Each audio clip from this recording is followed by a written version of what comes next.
네, 안녕하세요 여러분, 반갑습니다. 네, 제가 식빵님 없이 처음 혼자서 이렇게 방송을 하는 게 처음이에요. 그래서 굉장히 긴장되고 쑥스럽고 좀 그렇습니다. 네, 제가 지난주에 식빵님하고 같이 녹화를 해서 유튜브 채널을 만들고 책 읽은 얘기를 이렇게 들려드리는 유튜브 채널을 시작을 했는데 생각보다 훨씬 많은 분들이 응원을 해주시고 해서 제가 훨씬 더 즐겁게 재밌게 할 수 있을 것 같습니다.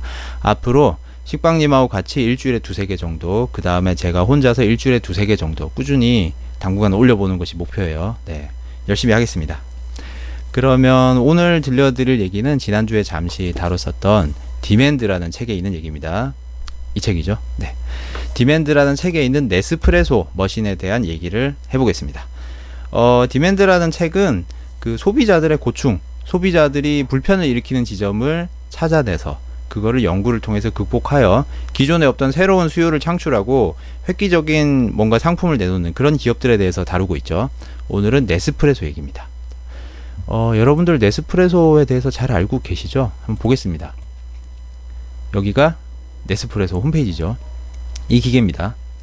이 네스프레소라는 기계를 쓰기 위해서는 요걸 사야 되고요. 그 다음에 그 캡슐을 사야 됩니다. 여기 캡슐을 주문하세요 라고 되어 있죠.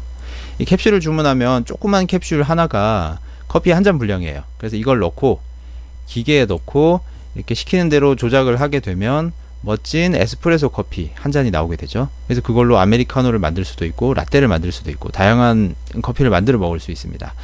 이게 이제 획기적이라고 하는 게 에스프레소 머신을 일반인이 조작하기가 좀 힘들어요. 기존 에스프레소 머신은. 그래서 카페에서 전문적인 바리스타들만 주로 다루고 일반인 중에는 헤비 유저들, 굉장히 커피를 엄청나게 좋아하는 사람들만 다뤘었는데 요거를 좀 더 손쉽게 할 수 있다는 그런 장점이 있는 거죠. 네.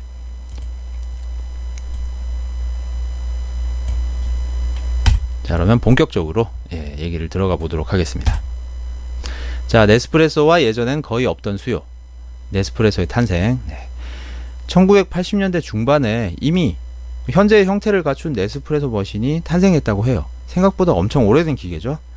이 기계의 시초는 1970년대 스위스의 바텔 연구소라는 곳에서 연구를 하던 것을 네슬레가 사들여서 그 후에 10년에 걸친 연구 끝에 80년대 중반에 시제품을 내놓게 되었다고 합니다. 장점은 역시 앞서 설명드린 캡슐 하나에 한 컵의 커피를 추출하는 크기가 작고 조작이 간단한 기계라고 할 수 있겠죠. 자, 그러면 이 상품이 먹힐지 안 먹힐지 얘기를 하기 전에 먼저 당시의 커피 시장 구조를 먼저 말씀드리겠습니다. 당시의 커피 시장 중에 인스턴트 커피 시장에 해당되는 부분은 네슬레라는 회사가 이미 장악하고 있었어요. 네, 네슬레 전 세계적인 거대 기업이죠. 믹스커피 아주 많이 팔리죠. 네스카페 브랜드로 해서요. 그렇지만 당시 커피 시장의 70%에 해당하는 분량은 로스트 앤 그라운드 커피 시장이에요. 근데 여기서 네슬레는 별다른 힘을 발휘하지 못합니다. 왜 그럴까요? 한번 보겠습니다. 로스트 앤 그라운드 커피는 어떠냐? 이 커피는 커피 콩이죠. 커피 원두를 사와서 누군가가 로스팅을 해야 됩니다. 볶아야 되죠. 원하는 맛과 원하는 향, 원하는 정도의 익힘 정도가 나올 때까지 전문가가 볶아서 그것을 갑니다.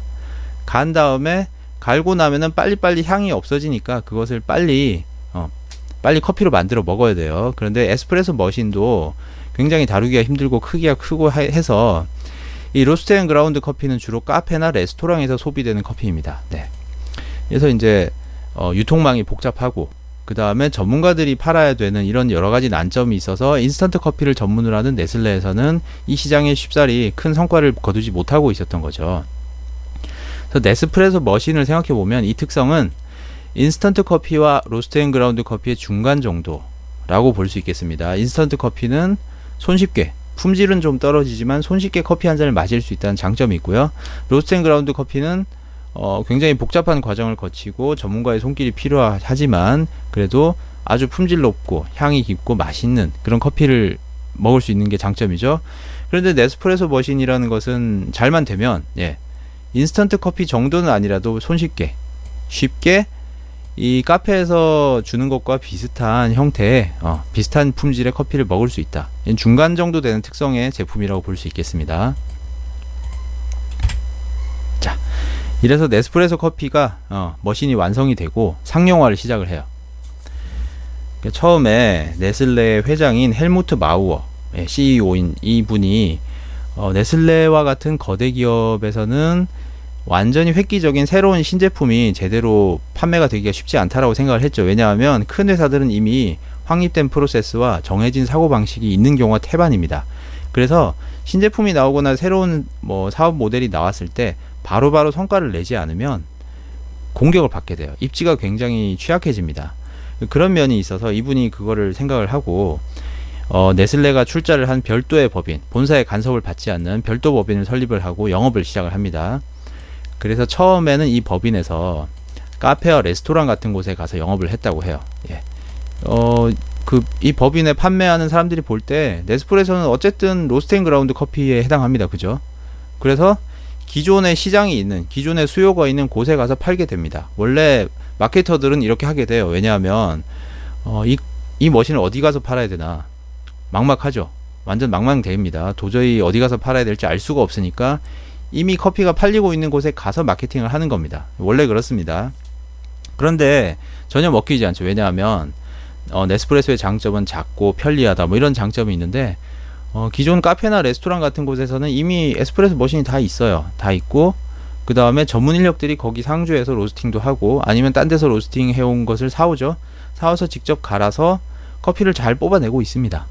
훌륭한 품질의 커피를 잘 제공하고 있는데 더 편리합니다라고 해봐야 이 캡슐 가격이 훨씬 비싸잖아요. 커피콩보다 훨씬 비쌉니다. 네, 이 비싼 캡슐 같은 걸 사야 되고 게다가 편리하다고 하면은 거기서 일하는 사람들이 자기 할 일이 없어진다고 생각하기 쉽잖아요. 자기 일자리가 위협받는다고 이런저런 이유들로 해서 카페나 레스토랑 같은 곳에는 수요가 없습니다. 그래서 전혀 먹히지 않았어요.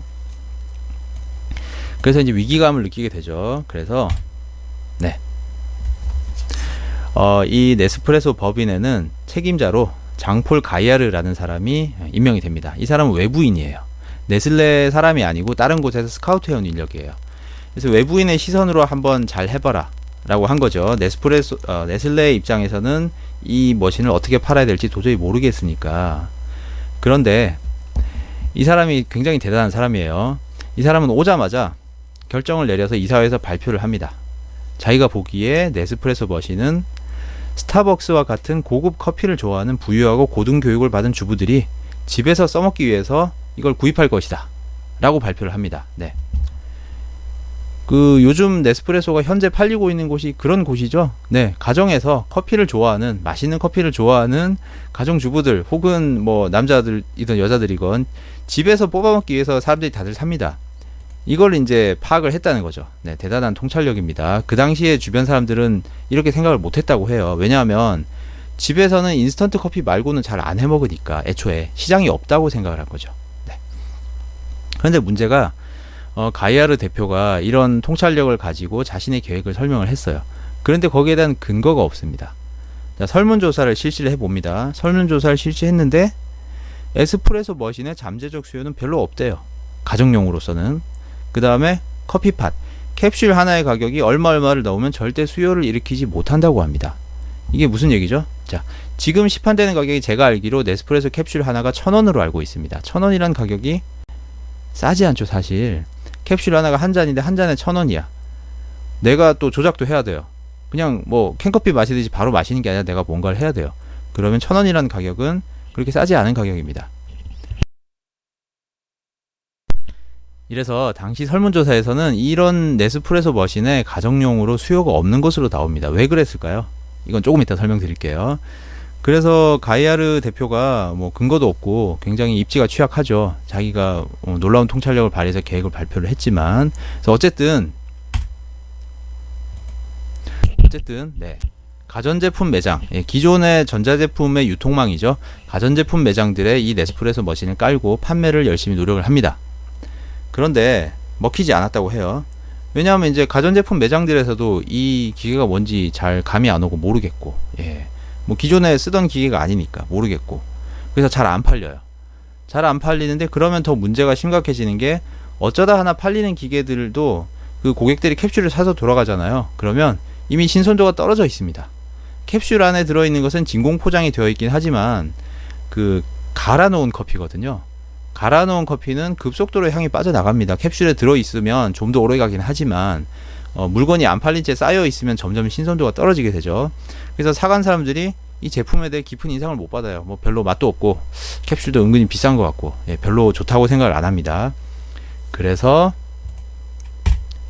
가이아르 대표가 네스프레소 클럽을 만듭니다. 지금까지 생각했던 문제점을, 특히 신선도라는 문제점을 해결해야 된다. 어떻게 해야 되느냐? 유통망을 거쳐서는 신선도가 보장이 되지 않으니까 나는 가정에 직접 배달하겠다, 이렇게 선언을 하죠. 처음에 네슬레에서 굉장히 반대가 심했다고 합니다. 왜냐하면 네슬레라는 기업은 역사상 단 한 번도 고객들한테 직접 물건을 팔아본 경험이 없는 기업이에요. 전부 다 유통망, 슈퍼나 뭐 대형 유통센터, 할인 매장 뭐 이런 곳에 인스턴트 커피를 주로 공급을 해왔겠죠. 그래서 반대가 많은데도 열심히 노력을 한 끝에 이게 터졌죠. 네, 이게 터졌습니다. 볼까요? 자, 네스프레소 클럽을 시작을 했어요. 1988년에 시작을 합니다. 그래서 1990년, 2년이 흐른 시점이죠. 이때는 2700명의 회원을 보유했다고 해요. 다음에 1996년에 가면은 유럽 전역에까지 이 클럽이 확장이 됩니다. 그리고 1996년 말이 되자 네스프레소 클럽의 회원은 전 세계에 22만 명에 달하게 됩니다. 엄청난 성장을 이루게 되죠. 네. 자, 이것의 성공 비결은 네스프레소 클럽이 48시간 내에 우편이든 뭐든 수단을 이용해서 커피와 뭐 커피 캡슐과 이런 것들을 배달을 해주죠. 그리고 이제 이렇게 훌륭한 서비스를 제공을 하니까 고객들이 커피를 직접 만들어 먹어보니까 맛이 괜찮거든요.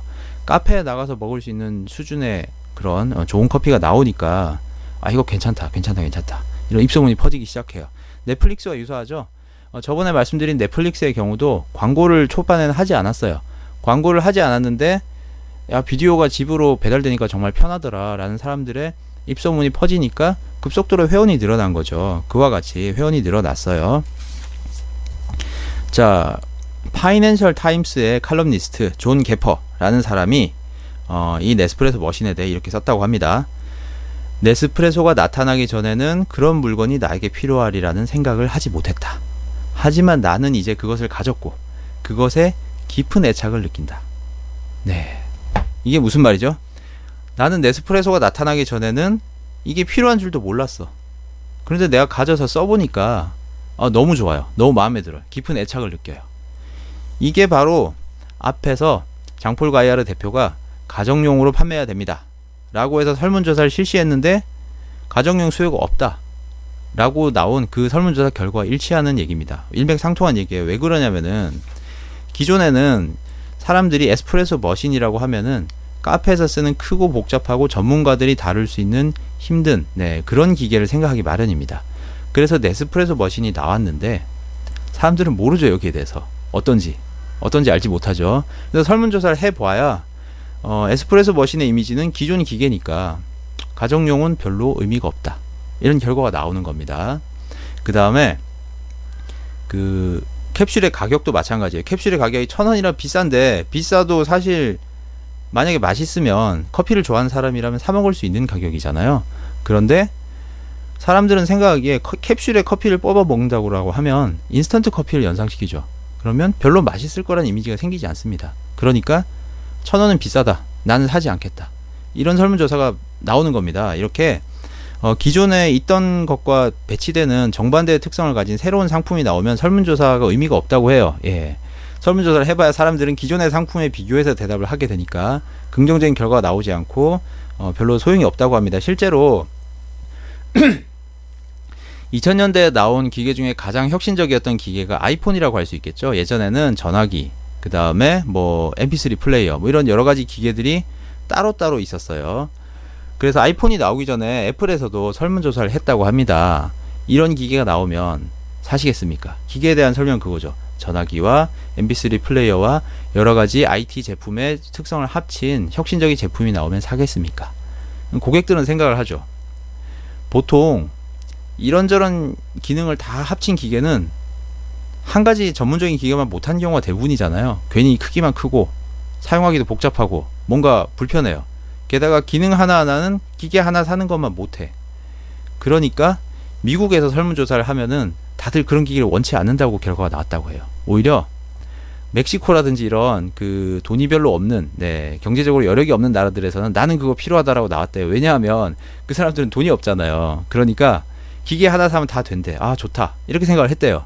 그런데 막상 뚜껑을 열어보니까 아이폰이라는 기계는 전화기가 되면서도 복잡하지 않게 손쉬운 인터페이스로 뭐 여러가지 다른 기능을 동시에 쓸 수 있는 혁신적인 기계였죠. 그러다 보니까 미국에서 엄청나게 히트를 치고 많이 팔렸어요. 이래서 설문조사라는 게 기존에 없는 새로운 상품에는 그렇게 의미가 없는 경우가 많다고 합니다. 그러니까 상품을 만든 사람의 통찰력과 판매를 하려는 의지, 뭐 이런 것들이 합쳐져서 그게 생겨난다는 거죠. 자, 그래서 이런 상품의 경우에는 결정적인 방아쇠가 체험이 되게 되겠습니다. 제 경우도 마찬가지예요. 저도 이 네스프레소를 친구 집에 가서 직접 마셔보기 전까지는 저도 커피를 꽤 좋아하는데 그게 맛있을까라는 생각을 했어요, 솔직히. 근데 실제로 먹어보니까 거의 커피 전문점 수준의 맛이 나오더라고요. 중저가 커피 전문점 말고 고가 커피 전문점에서 비교해도 그렇게 차이 없는 수준의 맛이 나와요. 게다가 커피 전문점은 프랜차이즈라고 해도 이 프랜차이즈는 좀 맛이 있는데 저쪽은 바리스타가 좀 실력이 없으면 맛이 떨어진다든지 이런 경우가 생기잖아요. 그런데 네스프레소는 일정해요. 공장에서 전문가들이 만들어서 일정한 품질로 찍어내니까. 그렇게 하면 이미지가 나쁘기 쉽지만 맛있잖아요. 맛있으면 되는 거죠. 그래서 저는 1,000원이라는 가격도 납득이 가더라고요, 솔직히. 그렇다고 합니다.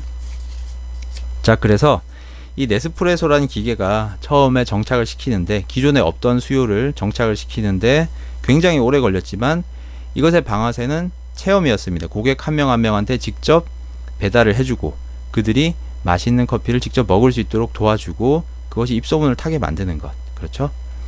자, 그래서 1990년대 중반에 가면은 이 가이아르가 이끄는 네스프레소 회사에서 인식을 하죠. 아, 고객들한테 맛보게 하면 커피가 많이 팔리는구나.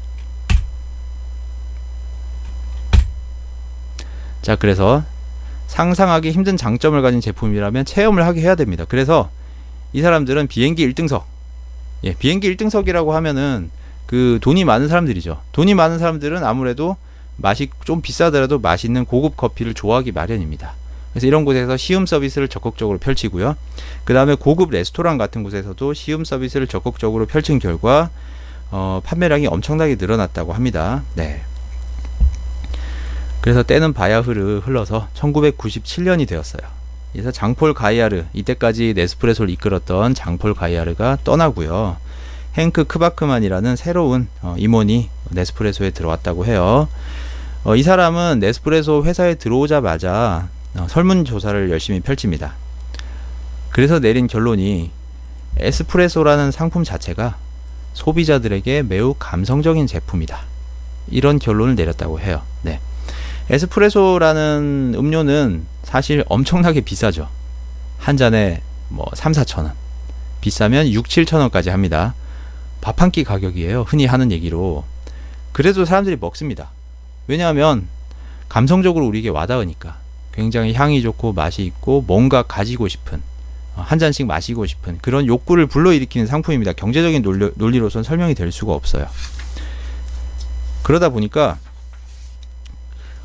사람들의 요구 수치가 굉장히 높다는 거죠. 요구 수치가 굉장히 높고, 그때 1997년이 되었을 때 네스프레소가 상당히 많이 팔리고 있지만, 그럼에도 불구하고 에스프레소 애호가들 중에서는 1%만이 이에 대해서 들어본 적이 있다고 합니다. 아직 갈 길이 먼 거죠. 그래서 이 사람은 이 문제점을 집중적으로 보완하기 위해서 제품 디자인을 엄청나게 개선했다고 합니다.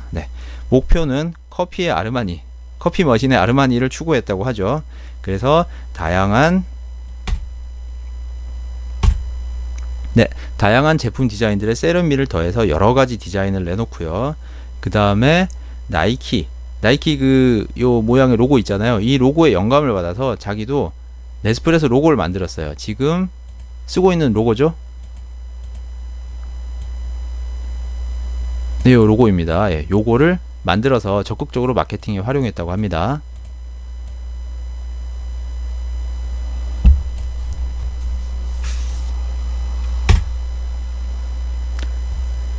자, 다음, 그리고 마지막 방아쇠. 이제 네스프레소가 꽤 큰 기업이 되었지만 아직까지 사람들이 잘 모른다고 판단을 해서 드디어 TV 광고를 합니다. 네. 지면 광고로서는 그동안은 별 효과가 없었다고 해요. 그래서 제품의 디자인도 대폭적으로 개선을 했고 해서 TV 광고를 해서 네스프레소의 장점을 생생하게 보여줬고, 그 다음에 유통업체와 백화점 같은 곳에 네스프레소 판매 부스를 설치해서 시연을 하면서 직접 커피를 고객들한테 나눠줬다고 해요. 실제로 해보니까 시연만으로는 충분하지 않았다고 합니다. 네. 뽑기 쉽다는 것은 이 제품의 반쪽짜리 장점에 불과하죠. 뽑기 쉬운데 이 캡슐의 커피를 뽑았는데 엄청 맛있어. 엄청나게 맛있고 뭐 커피 전문점에서 먹는 것과 손색이 없죠. 그 정도가 되어야 이 네스프레소 장점이 100% 제공이 되는 겁니다. 사람들은 이런 제품을 이전에 보지 못했기 때문에, 저도 마찬가지였어요. 친구 집에서 직접 마셔보기 전까지는 그렇게까지 괜찮을 거라고 생각을 못하는데 직접 한 잔씩 마셔보면 아, 이게 괜찮구나 라는 걸 느끼게 되죠. 네. 그래서 이렇게 마케팅을 시연했다고 하고요. 세계 곳곳에 네스프레소 부티크 매장이죠. 네. 네스프레소 제품을 살 수도 있고 와서 한 잔씩 체험해보고 갈 수 있는 이런 매장을 많이 만들어서 현재에 이르렀다고 합니다. 네. 그래서 여기까지가 네스프레소에 대한 얘기였습니다. 그래서 오늘의 얘기는 기존에 없던 혁신적인 제품, 소비자들이 그 장점이 뭔지 상상할 수도 없는 새로운 제품이 나왔을 때는 어떻게 해야 그 새로운 시장이 생겨나느냐, 그거를 많이 팔리게 할 수 있느냐라는 것은 결국 체험을 하게 해야 된다는 거죠. 네, 소비자들이 직접 장점을 느끼게 해줄 수 있어야 된다. 네, 그래야만 새로운 수요가 생겨날 수 있다. 그것이 결정적인 방아쇠가 된다 라는 내용이었습니다. 네. 네, 감사합니다. 네.